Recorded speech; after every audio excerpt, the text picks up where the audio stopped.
What's up, guys? My name is Gabe, and welcome back to the Trojan Blade. Welcome back to a brand new video. So we got some breaking news this morning as both tight end Walker Lyons and defensive lineman Devan Thompkins are both going to be entering the transfer portal. It is what it is in this season, man. You're going to get some, you're going to lose some, just the way it is. As I told you guys yesterday, as I told you a few months ago, some of the names you know and you know very well and you're expecting big things from are going to be entering the transfer portal. The names I had heard was Walker Lyons and one other one that has not entered yet. Devan Thompkins I actually didn't hear about, but it's not that surprising. But the Walker Lyons one was expected. And as you guys know, I can't go any further without addressing this. There's going to be no Lake McCree in the bowl game, no Walker Lyons. It's Joey Olsen time, baby. I've been waiting for this for 2 years. You guys ask me all the time, what's the deal with Joey Olsen? Why is Joey Olsen elite? Well, you're all about to find out. I've been telling you guys about Joey Olsen since he was in high school up at Oregon. He's finally got his chance. And all of you who have thrown shade at me,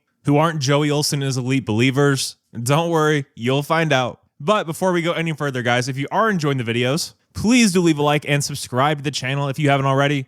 We're pushing on to 20K. I don't care about 14 or 15 or 16. 20,000 is the number. 20,000 is the goal. Every single time you click that subscribe button, it helps me get a little bit closer. It's free to you. I am an independent creator. I don't have a big company backing me. I don't have a team working with me. I literally do every single job here on this channel. So 20,000 is goal number one. So please do click subscribe. I really appreciate you guys. All right, so first things first, let's look at the tight end room. So what we have for next year, we obviously have Mark Bowman, who projects to be tight end 1. The star true freshman coming in from Mater Dei. That kid's built different. Brock Bowers Jr. I hate to put that kind of a comparison on a kid. That's a lot of pressure for a true freshman. But you cannot watch Mark Bowman play and not see Brock Bowers. The similarities are incredible. The athleticism, the strength, he has everything you're looking for in a star tight end. He not only has the potential to be like a first-round draft pick, but the guy we build our entire offense around, throwing inside to outside. I genuinely believe that. And then you have the 3 guys currently on roster, superstar Joey Olsen, fan favorite Walter Matthews, and the absolute legend who said you a bitch to the Bruins sideline, Tanella Tupou. Love that kid. The coaching staff seems to like him too. Wouldn't surprise me if he started the bowl game. But another name that's very interesting that a lot of people haven't talked about, it's actually JUCO signee Josiah Jefferson, the #1 JUCO tight end in the country, 6'5", 230. This kid can run. Legit athlete. He's going to have a role next year. I genuinely believe that. Physically, he's ready. You watch his tape and man, he just pops as an athlete. He really does. I would like us to get a little bit more catch and run out of the tight end spot, and Josiah brings that and then some. And taking a look at Walker Lyons this year, this is definitely not sour grapes. Not at all. He's a solid player right now. He has the potential to be a very good tight end. But with the guys you're bringing in, the upside's just way higher, right?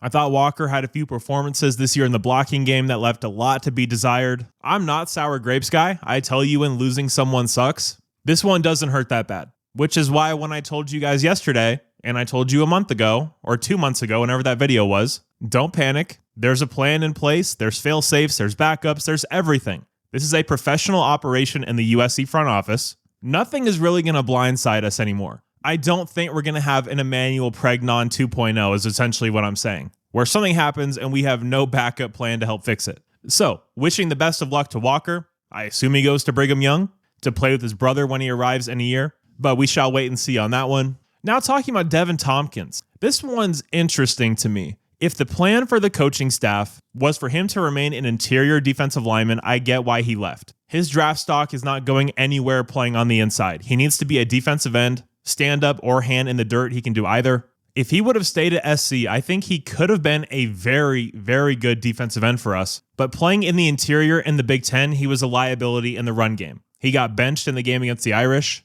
just not strong enough at the point of attack. But again, I thought when he moved out to end, he was much better. So he's obviously doing what he thinks is best for him in his career. Depth-wise, experience-wise, all that stuff on the defensive line, it sucks. It's not the end of the world, but you would prefer to have Devan Thompkins on your roster than not. It's not one of those losses you cry about, but it's not one of those you just say, oh, whatever too, you know? So that opens up another spot of need on the defensive line, especially in that interior, because interior depth for next year is virtually non-existent. Proven depth, that is. You have a lot of guys that could do something. Jamal Jarrett hasn't done anything yet. You have Abasiri and Stewart. Those two guys are very good players. Proven-wise, that's all you have. Carlin Jones is gone. Thompkins is now gone. So going to have to flash the cash, buy a few more players in the transfer portal. As good as some of the young guys are, interior defensive line is not a position you see true freshmen come into and regularly perform well. There's a difference between having the size and having the grown man strength, as Tim Prangley at LAFB always says, and he's so right. So to recap, tight end Walker Lyons is going to be entering the portal. Defensive lineman Devan Thompkins as well. Joey Olsen is elite. When Joey Olsen has 3 touchdowns in the Alamo Bowl, I'm going to be absolutely insufferable. Taking victory lap after victory lap. The ball's not going to spike itself. You guys think you've seen me hype before? No, when Joey Olsen goes off in this game, the instant reaction is going to be absolutely unhinged. Might even go live. Who knows? Regardless, make sure you guys keep it locked in here on the channel. Tons of news as always. Make sure you hit that notification bell. That'll notify you every single time I upload. Viewer comments will be out later today. And yeah, that's going to do it for me, guys. Appreciate y'all being here. You're all awesome. And as always, take care and fight on.